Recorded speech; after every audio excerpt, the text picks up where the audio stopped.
What if I told you that some of the most peaceful times in human history came from the threat of total destruction? Can a path to peace be made from a missile? Can calm be manufactured by fear?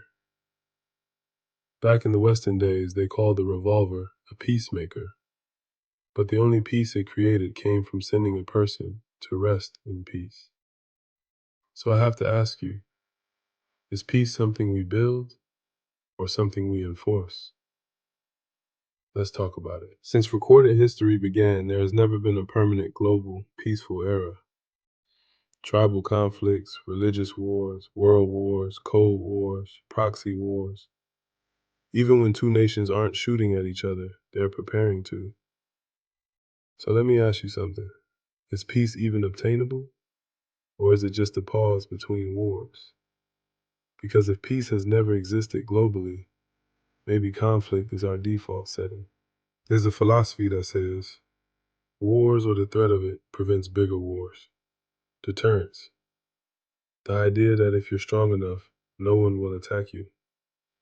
Think about nuclear weapons. The world hasn't seen a direct war between major superpowers since World War II. Why? Because mutual destruction is guaranteed. So here's the uncomfortable question. Did the threat of annihilation create stability?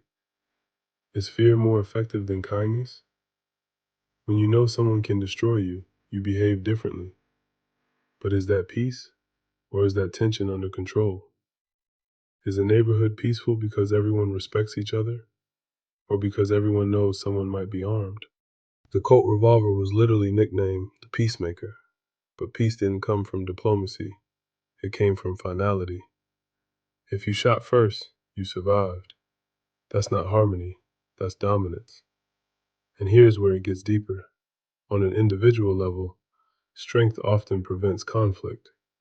A physically imposing person gets tested less, a strong nation gets invaded less, but the presence of force changes behavior. So I ask you, is peace the absence of violence? Or is it the presence of overwhelming power?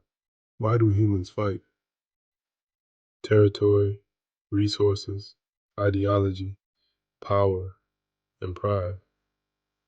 From playgrounds to parliaments, conflict shows up everywhere. Children argue over toys, adults argue over land, nations argue over dominance. Is it instinct? Evolution tells us survival favored competition. History tells us cooperation builds civilization. So which one defines us more? Are we wired for war or wired for cooperation but corrupted by fear? If you believe humans are naturally peaceful, explain history.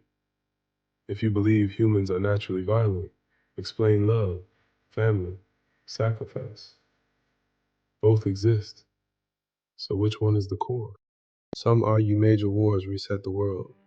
After massive destruction, societies rebuild stronger. World War II led to technological advancements and international institutions. But at what cost? Millions dead, cities erased, generations traumatized. If peace comes after war, is that peace worth the price? Or is that exhaustion? Sometimes people stop fighting not because they agree, but because they're too tired to continue. Is that peace or surrender? So here we are. Can peace be built from a missile? Does the threat of war prevent war? Is peace enforced or chosen? Maybe peace isn't a permanent state. Maybe it's a fragile agreement between beings capable of destruction. And maybe the real question isn't, can war create peace? But rather, can humans evolve beyond needing war to maintain order?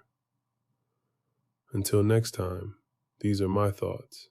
Let me know in the comments, is peace possible long term? Does strength guarantee peace? Do you believe humanity has even truly experienced peace?